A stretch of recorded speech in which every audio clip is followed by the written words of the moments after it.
Le mythe de l'Orient Express se confond avec l'aventure d'un homme.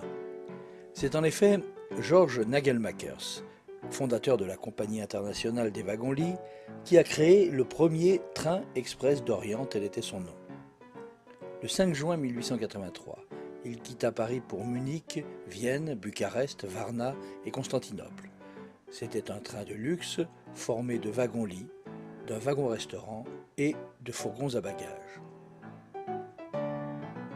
En 1906, après le percement du tunnel du Simplon, Français et Britanniques proposèrent la création d'un second Orient Express qui passerait par la Suisse et l'Italie.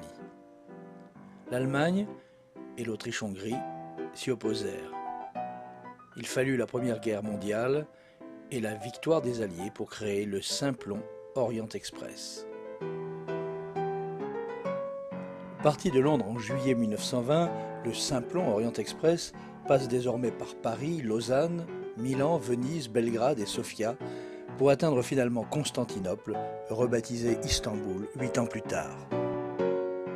En février 1929, le Simplon Orient Express est immobilisé par une tempête de neige près de la frontière bulgare.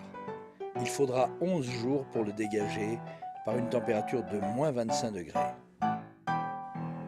En 1939, il parcourt le trajet Paris-Istanbul en 57 heures. C'est son record.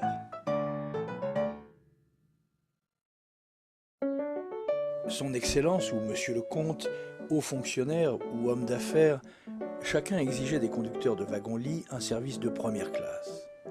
Quelques princesses, argentées ou non, apportaient le charme nécessaire au voyage car c'était aussi le train de l'aventure. La célébrité de ce train de rêve doit également beaucoup au roman d'Agatha Christie, Le crime de l'Orient Express. Le Simplon Orient Express est mort le 27 mai 1962, mais sa légende lui a survécu. Personne n'imaginait alors la renaissance, la résurrection de l'Orient Express. Et pourtant, en 1977, un homme d'affaires britannique, James Sherwood, acheta à Monaco 5 voitures mises aux enchères, de véritables tas de ferraille qu'il fit restaurer à grands frais. 5 ans plus tard, en 1982, la première rame circulait à nouveau en direction de Venise.